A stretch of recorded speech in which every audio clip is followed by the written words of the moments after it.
And we're Eitan, you got it? Yes, Rabbi. Great. Audio's good. Everything's good. Yep. Ellie, welcome back. Okay. Ellie, will you be around or Sameach? Once I have finished my quarantine, yeah, Be'ez Hashem. Yeah, great. That's okay. Great. Okay. All right. We left off. We're in Makkos Yud Aleph Amud Beis, and we're holding by discussion Nigmar Dino. I'll tell you where it is in the page. We're nearing the bottom of the page in the wide lines. The last thing we saw was Have Omer Zo Kfura. I would say that that's Kfura, right? And then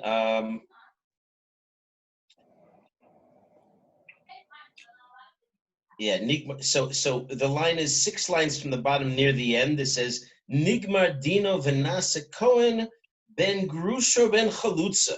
Whole new sugya now, but it actually takes us back to the beginning of the year, Moshe, if you remember. So here's what happens now. The sequence is terribly important here. First, the killer, the Rotseach, he was sentenced, fine. And then right after that, they come up with some evidence. It turns out the truth comes out. The tabloids were all full of terrible reports that the Kohen Gadol turned out that he was an illegitimate Kohen Gadol after all. He was the son of a divorcee or a woman who had done chalutza. You remember what chalutza, mamish, the very beginning of the Masechta, the chalutza is somebody who's performed the act that frees them from the yibum connection. They're not going to be married anymore, but both of these women are women who are on some level were tied to another man, and they're not fit to it's such a their child, a Kohen that's born to them. Hi Nathan. Their child that's born from such a union would not be fit to be a Kohen Gadol. And it comes to light that somehow this guy is a Kohen Gadol and he's been disqualified retroactively. How do we relate to such a case? All right, so we're 6 lines from the bottom, Nathan. Pligi ba Rabbi Ami v'Rav Yitzchak Nafcha. We have an argument about this. Chad Omer Mesa Kahuna. His way of relating to this, he says essentially the way we see this case, it's as if the Kohen died. And it tests your memory, your short-term memory skills. What did we say? The guy was sentenced, the Kohen dies. What is the case of the Rotseach at that point? He's not yet gone to their miklat. What does he need to do?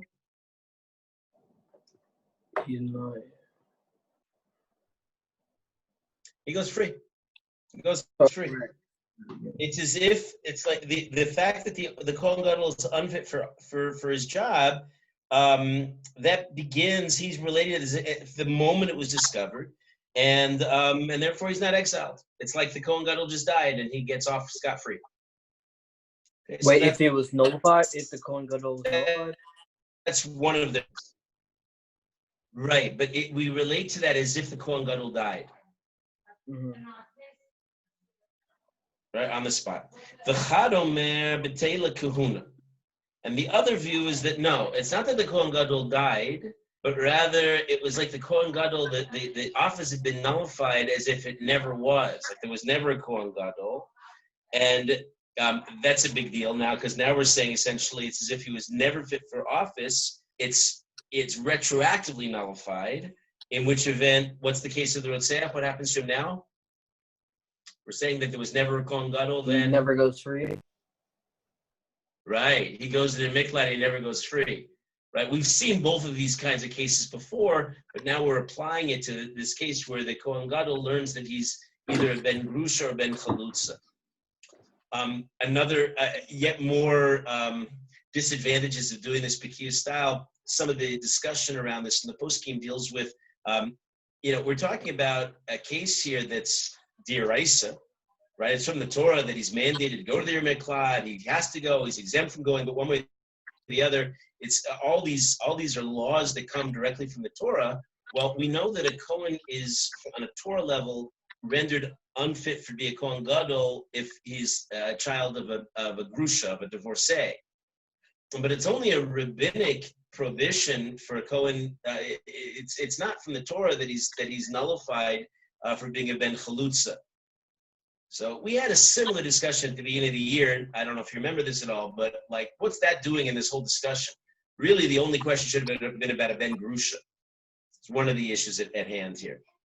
But we have a clean, otherwise fairly straightforward argument then. We don't know exactly who says what, but we know between Rav Ami and Rav Yitzchak ben Nafcha that one of them says we relate to the Kohen who learns that he's disqualified as if he just died in the spot, and then the Rotzeach goes free, or as if he was never Kohen Gadol, in which case he never goes free. Pretty radically opposite possibilities. And then the Gemara considers the following. It says, Lema beflukta de Rabbi Eliezer, Rabbi Yeshua, kamifligi. You have to, like in most Gemara, you have to keep track of the details. You have to keep track of where we've come so far, so that you can compare it to the following case. It's not a hard Gemara, but you need every piece of every detail to track the cases. So far, so Goder, should we review anything, or you think you have it down? You mean from? Sorry, we have if there's a lot of noise in the background, we have a full house Corona stuff going on. Some of my kids were put in quarantine correctly, incorrectly, whatever it is. But yeah.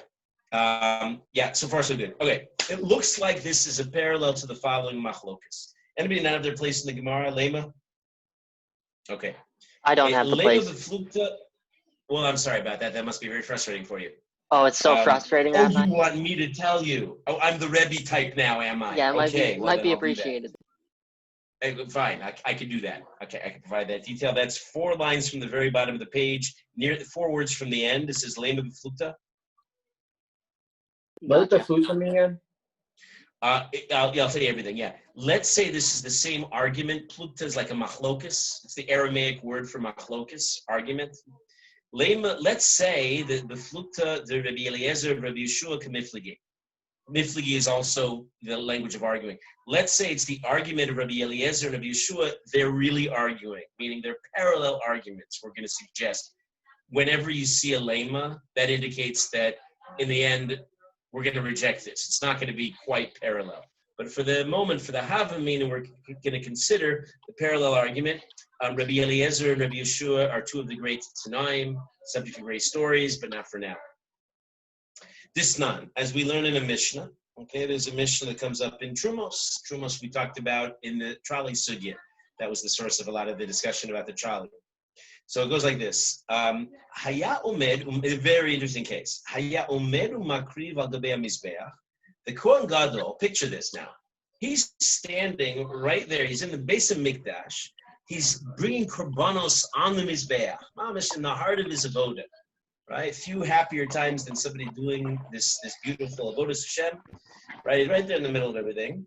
And somebody comes galloping into the base of Mikdash. I don't know what he's doing on horseback exactly there, but let's imagine. He comes to the base of Mikdash, and he says, Kohen Gadol, I got bad news for you, buddy. You know your mother? Very nice lady. She was a grusha, divorcee. He's basically right there, he's holding, he's like sprinkling the blood by the side of the altar as he's speaking, right? And the question is, what does he do? Okay, so the Gemara, Rabbi Eliezer says like this. Rabbi Eliezer omer, Ho korbanos shehikriv psulim. All the offerings that he's bringing and that he's brought retroactively, nada, garnished, null and void, no good. Who does that sound like?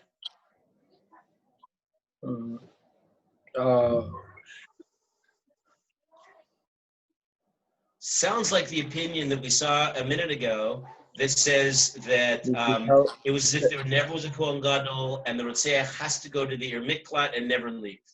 It sounds like the second opinion that we saw. Right. Rabbi Yeshua, Machshir. He says no. From here on, if he brings another korban, it's no good because now he knowingly goes in as a ben grusha, ben chalutza.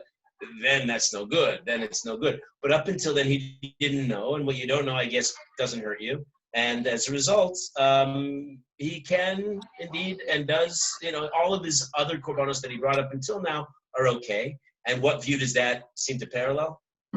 The the first opinion that we saw just now, that it's as if right then the Kohen Gadol died, but everything up until then he's fine, and so the guy goes free. Seems like the arguments line up neatly and nicely. Yeah? Uman de Amar Batla K'Rabbi Eliezer.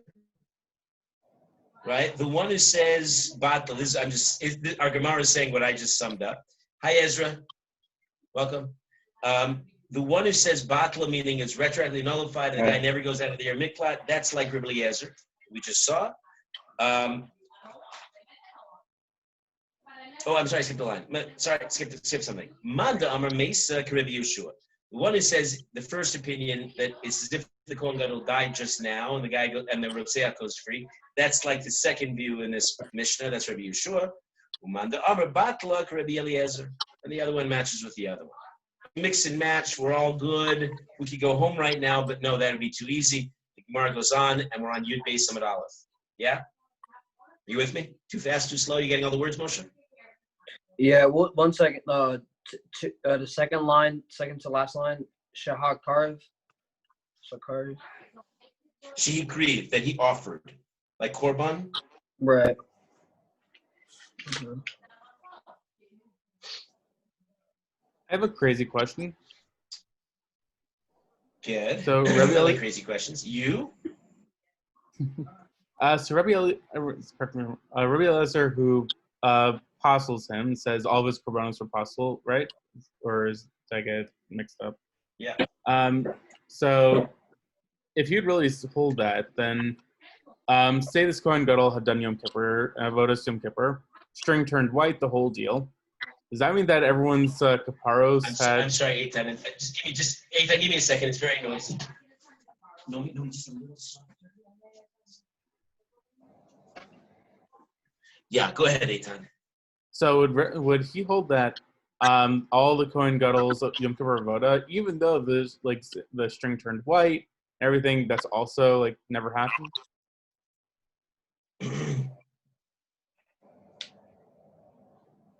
L'chora, yeah. Happens sometimes. People who are unfit for the job, and maybe they didn't realize it. Maybe they should have done a better, they have to screen the people a little bit more carefully. Yeah. One minute, small question. Yeah, Ellie? No, I'm sorry. I was going to ask a different question. So just finished, sorry. Yeah.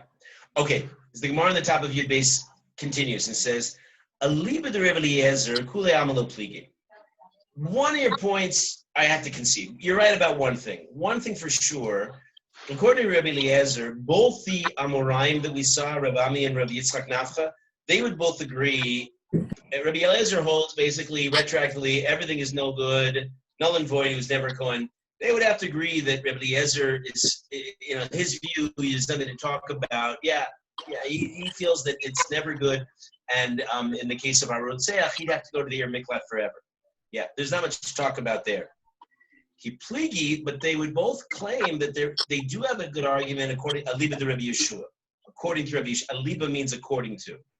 Aliba de Rabbi Yeshua, as follows. The Gemara is going to explain how that pans out.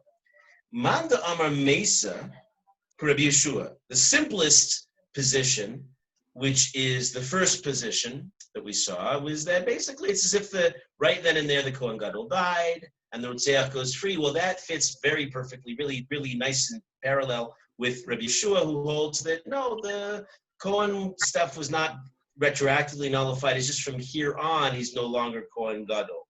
And that sounds very much in keeping with Rabbi Yeshua. So far, so good.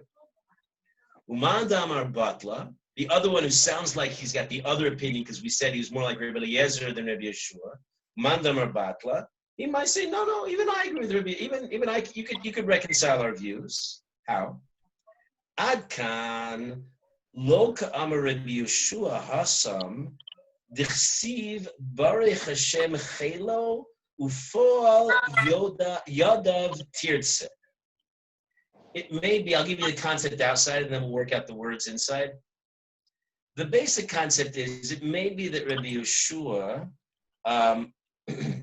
is lenient there by the Kohen's avoda, because we have this verse, and we'll get to the verse in a moment. There's a verse that basically says that whatever Cohen does, if he does it in line of duty, it's really good, and we're going to sustain it, even if it turns out he wasn't good Cohen, but his avoda, the work that he does in the base of Mikdash, we won't retroactively nullify, and that's Rabbi Yeshua. That's where he holds his view. But in all other aspects, perhaps Rabbi Yeshua would say that the Kohen Gadol was never Kohen Gadol. So maybe Rabbi Yeshua would agree that the Rotseach should go to the Miklat and never leave, because maybe there was never a Kohen Gadol. Mhm. He could argue. You hear the argument? Good. So this is what the words mean. Dixie, we have a verse that says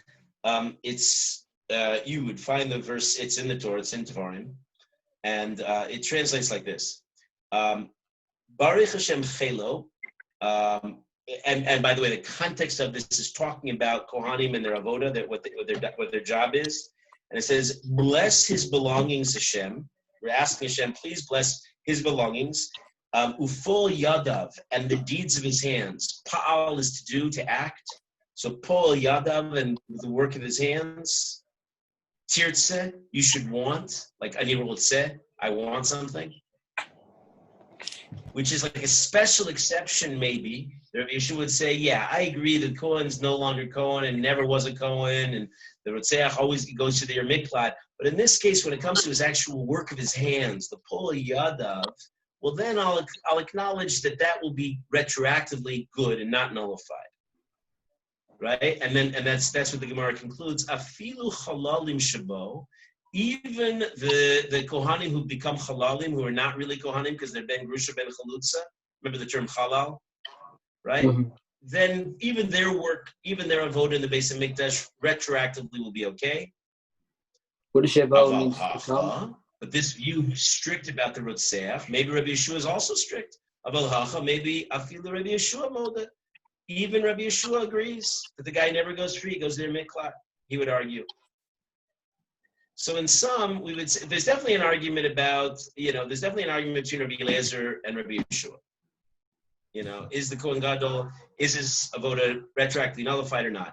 Rabbi Eliezer holds it definitely is, and Rabbi Yeshua says it's fine. But maybe that's the only place that they argue. Rabbi Eliezer will definitely argue every time that once he's disqualified, his disqualification is retroactive. And Rabbi Yeshua, we said maybe there's like a special leniency when it comes to his avoda, all those korbanos that were offered. But when it comes to going free, maybe the Rotzeach does not go free. Questions? Words? How's this continuing well? Moshe, I saw you weren't able to make it on Thursday. Were you able to make up and get the missing class? I was going to do that. I'm still doing. I'll do that soon. Do you know how to find it if you want it? On YouTube, right? Great. No, for you, this is all voluntary. You wanted to do this. I'm just suggesting to keep going. It'll keep you in the momentum if you always keep on track. That was my B last Thursday. Great. Rabbi, wait, can I just... any questions? Can I just say something to the current Shiur? Is there someone who could post the Makkos playlist to the group? I don't know if it was posted yet or not. I assume there's a Shiur WhatsApp group, but I don't know if anyone posted the link to the YouTube page yet. I guess I can do that. Okay, 1 second. Let me just pull it up real quick.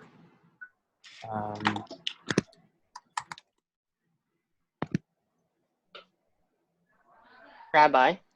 Yeah, Nathan. Does the Karbonos being nullified mean that all the people who brought Karbonos to that point have to bring new ones? Yeah, big bummer, huh? Huge bummer. How long is the statute of limitations on Karbonos? Well, that's an interesting question too. Yeah, I don't know. That's a good question. Sorry, Chion, I don't have the answer.